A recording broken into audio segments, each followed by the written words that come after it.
Mirabantsika tsirairay avy indray amin'ity talata maraina fa 7 ny volana novambra ity, ary misaotra an'Andriamanitra hatranosika izay manome ny hery rehetra ho antsika tsirairay avy.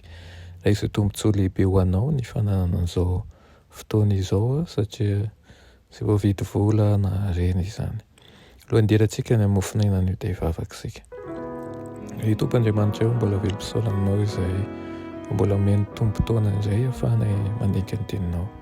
Fahazo ny fomam-pananay andray izany araka ny sitraponao, aoka tany lonaka tokoa ny fonay hanjaka ny teninao mba ahafahanay mandray ny toromarika rehetra avy aminao. Anaran'i Jesosy, amen. Lohatenin'ny mofinainantsika androany dia manao hoe Imanoela Andriana. Nalaina amin'ny Isaia 2:7-4, manao hoe tsy ho reraka na ho kivy izy, mandra-panorian'ny rariny amin'ny tany, ary ny nosy hiandry ny lalàny. Amen. Ny fiangonana izay mahomby eo amin'ny fanompoana ny tompo dia azo antoka fa fiangonana mazoto miasa. Vonona hiara-miasa amin'olombelona mba hampandroso ny asa ireo anjelan'ny lanitra.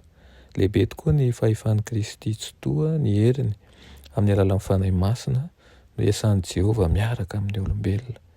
Fa hoy ny ten'Andriamanitra manao hoe ny fanahin'i Jehovah tompo no ato amiko, satria Jehovah efa nanositra ahy hitoro-teny soamafaly amin'ny mpandefitra, efa naniraka ahy sitrana ny torotoro fo izy, ary hitory fanafahana amin'ny babo sy hamoaka ny ao an-tranomaizina ho amin'ny mazava, hitory taona-kasitrahan'i Jehovah sy andro famalian'Andriamanitsika, hampionina ny malahelo rehetra, hanolotra ho amin'ny malahelo aoziona, hanome azy namana ho solon'ny lavena sy tilohilo fifaliana ho solon'ny fahavelomana, ary fitahiana fiderana ho solon'ny fanahy rerajeraka mba hanaovany azy hoe azon'ny fahamarinana nambolen'i Jehovah ho fampisehoam-boninahitra. Hitantsika izany amin'ny Isaia 1:2. Efa natsangana tamin'ny maty ilay masoandro ny fahamarinana, miandro ny olony mba hampitafy azy ireo ny akanjo-pamonjen'i Kristy. Ary tsy ho reraka na ho kivy izy hozy izy, mandra-panorin'ny rariny amin'ny tany, ary ny nosy hiandry ny lalàny. Ho hita eo aminao tokoa anie ny voninahiny, ary ny firenena manantona ny fahazavahanao, ary ny mpanjaka mankeo amin'ny famirapiranty ny fimpisahanao, izany tokoa ny riana ho aminao amin'ity maraina ity.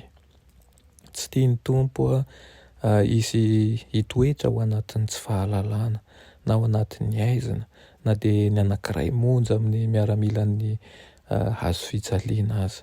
Ampiatsahivina antsika fa isika hozy izy tsy mitolona amin'ny nofo aman-ja fa amin'ny fanapahana sy amin'ny fanjakana sy amin'ny mpanjakan'izao fahamezinana izao, dia amin'ny fanahy ratsy eny amin'ny rivotra. Omeny toky anefa io rehetra mandray anjara amin'izany ady izany, fa miady eo ambany fitarihan'ny komando miaramilan'i Jehovah izy ireo, ary anjeran'ny lanitra no manampy azy mba azahoany an'ilay satro-boninahitra tsy mety simba. Andeha isika hilahatra eo ambany fanivany Imanoela Andriana, ary hanohy ny ady amin'ny anaran'i Jesosy, ary handresy ny ady isika amin'ny alalan'ny heriny. Amen. Raha ny malala tsara indrindra mbola misaotra anao any amin'izany teny fampanantenana omenao anay io izany. Misaotra Tompo satria taonanay mba tsy ho kivy tokoa ianao, ary manorina zava-tsoa lehibe eo aminay tsirairay avy. Mangataka aminao mba handrotsaka ny fanahinao masina aminay, ka ahafahanay mahazo an'ireo hery ireo, handeha mikery izay tsy salasala, hitsangana izahay, ka hatsiaro fa tsy mandeha irery, fa ianao dia manohana anay mandrakariva eo amin'ireo andraikitra sy ny asa izay napetraka ao aminay. Anaran'i Jesosy, amen.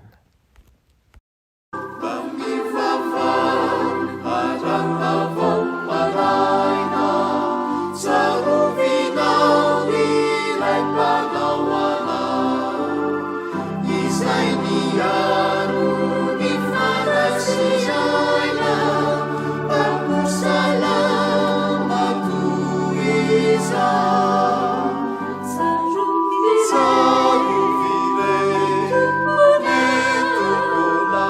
sepiaro